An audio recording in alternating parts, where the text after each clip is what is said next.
लूका 23 का 34 में हमने पढ़ा, वहां लिखा है कि हे पिता इन्हें क्षमा कर क्योंकि नहीं जानते क्या करते हैं। ओके, यहाँ प्रभु यीशु मसीह क्रूस पर है और क्या बोल रहे हैं, इन्हें क्षमा कर। आगे जब हम लोग मत्ती 6 का 9 में पढ़ते हैं तो परमेश्वर ने चेलों को क्या सिखाया, तुम इस रीति से प्रार्थना किया और जैसे हमने अपने अपराधियों को क्षमा किया वैसे तो भी हमारे अपराधों को क्षमा कर। और यूहन्ना 1:12 में लिखा है परंतु जितनों ने उसे ग्रहण किया उसने उन सबों को परमेश्वर की संतान होने का अधिकार दिया। ठीक है, जो उसने कहा उसको वो पूरा करता चला गया कि अब हमको क्या कर, जितने उस पर विश्वास करते हैं। लेकिन उससे पहले जो मत्ती 6 का 9 हमने पढ़ा, क्या लिखा है मत्ती 6:9 में, अतः तुम इस रीति से प्रार्थना किया करो हाँ। कि हमारे पिता तू जो स्वर्ग में तेरा नाम पवित्र माना जाए। अतः हे हमारे पिता तू जो स्वर्ग में तेरा नाम पवित्र माना जाए। जब हम इस रीति से प्रार्थना करेंगे तब आगे को जो हमने पढ़ा,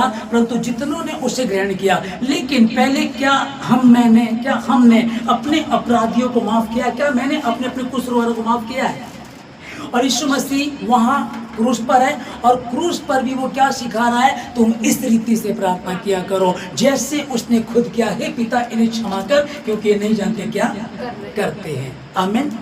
यहाँ जो लूका की पुस्तक 23 का 39 से 43 में यह एक कहानी है जो कुकर्मी उसके साथ लटकाए गए थे जिनके बीच में यीशु मसीह था।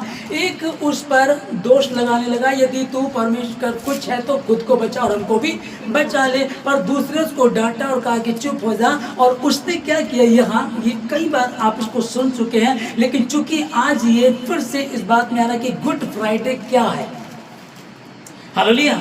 गुड फ्राइडे क्या है उसको समझ लीजिएगा। वो दूसरे ने कहा हमारे साथ तो न्याय के अनुसार हो रहा है, इसको आप समझ लीजिएगा कि प्रभु दोबारा से इस विषय पर बात कर रहा है तो वो कुछ कहना चाह रहा है। जितने भी ऑनलाइन सुन रहे हैं मैं आप लोगों से एक एक व्यक्ति से कहना चाहता हूँ, एक था जो यीशु मसीह की निंदा कर रहा था, अगर तो कुछ है तो खुद को बचा और हमको भी बचा ले। और दूसरे ने उसको डांट कर कहा कि हमारे साथ तो न्याय के अनुसार सही हो रहा है, मैंने पाप किया है, मैंने गलती की है, मैंने गुनाह किया इसलिए हमारे साथ हो रहा है, मेरे साथ हो रहा है। फिर उसने कहा हे प्रभु जब तेरा राज्य आए। लेकिन उससे पहले उसने विश्वास किया, और विश्वास क्या किया था उसने, परंतु ये तो निर्दोष है,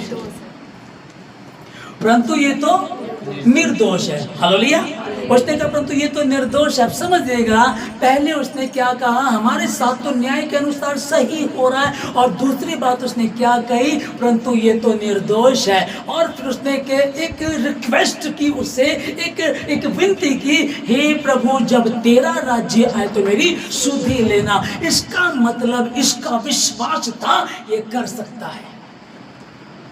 इसने गवाही सुनी होगी, लाजर को जिंदा किया था, इसने देखा होगा अंधों ने आंखें पाई, लंगड़ों ने पांव पाए, इसने सुना होगा, गवाही सुनी होगी, ये इतना विश्वास हो गया और ये 3 मिनट में वो पा लिया इसने जो 3 साल में इसके चेले भी नहीं पा सके। यीशु मसीह के साथ 3.5 साल तक चेले साथ रहे, और जब मुसीबत आई तो छोड़ करके भाग गए। जो बड़े बड़े दावे करता था, कहता था प्रभु सब छोड़ देंगे परंतु मैं तुझे नहीं छोड़ूंगा, मैं तेरे साथ मरने को और जेल जाने के लिए भी तैयार, उस बात को बोल रहा था, वो भी यीशु मसीह को छोड़ करके। लेकिन ये डाकू आजीवन पाप करता रहा, और इस समय इसने विश्वास कर लिया। पहले इसने उसको डांटा चुप हो जा, फिर इसने कहा हमने जो किया हम अपने किए की भोग रहे हैं, और फिर इसने कहा ये तो निर्दोष है, और फिर कहा कि हे प्रभु जब तेरा राज्य आए तो मेरी सुधि लेना।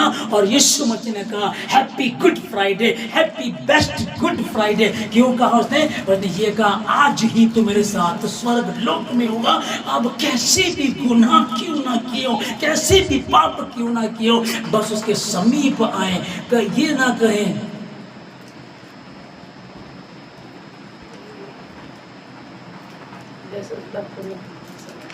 हालेलुया, हालेलुया,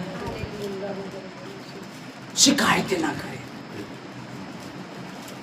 किसी को बताने की जरूरत नहीं है। आप मन ही मन बात कर सकते हैं, परमेश्वर के समीप जाकर के बोले प्रभु मैंने गुनाह किया है, मैं गुनहगार हूँ प्रभु राजा, मैं अपने किए की भोग रहा हूँ, पर तू मुझे धो करके शुद्ध कर सकता है, तेरे लिए कुछ भी मुश्किल नहीं है। और यीशु मसीह ने कहा कि तू आज ही मेरे साथ स्वर्ग लोक में होगा। वो यीशु मसीह कल आज और युगान युग एक सा है। अभी भी अगर कहीं कमी लग रही है, क्यों मेरे साथ ऐसा हो रहा, क्यों दिक्कतें चल रही, क्यों संघर्ष है, संघर्ष तो यीशु मसीह ने खत्म कर दिया था। संघर्ष आया भी मनुष्यों के पाप के कारण था। जब उन्होंने परमेश्वर की एक आज्ञा को नहीं माना तो वाटिका से निकाल करके बाहर कर दिया और दोनों के दोनों श्रापित हुए। तो पीड़ा से बच्चे को जन्म देगी, तो मिट्टी में से निकला मिट्टी भी मिल जाएगा। जब तक तो खून पसीने की नहीं खाएगा तब तक तो सुकून से नहीं रह पाएगा। वो आया था, फिर यीशु मसीह का अनुग्रह जिस पर हो जाता है अब उसको स्ट्रगल करने की जरूरत नहीं है। अब वो डिप्रेशन में नहीं जिएगा। यदि कोई डिप्रेशन में है और वो मसीह यीशु पर विश्वास कर ले तो उसका डिप्रेशन चला जाएगा। डॉक्टर क्या कह रहा है, डॉक्टर की रिपोर्ट क्या कह रही है, इससे मतलब नहीं है, लेकिन यीशु मसीह की रिपोर्ट कह रही है तो आज ही स्वस्थ होगा। आज ही तो स्वस्थ हो चुका, आज ही तो मेरे साथ स्वर्ग। हालेलुया। नीति वचन 28:13 में लिखा है, जो अपने अपराध छिपाए रखता उसका कार्य सफल नहीं होता, परंतु जो उनको मान लेता और छोड़ भी देता उस पर दया की जाएगी। वो दया चाहते हैं तो अपने अपराध को मत छिपाइएगा। बताना किसको है, किसी को नहीं बताना, वो मनों को जानने वाला परमेश्वर है।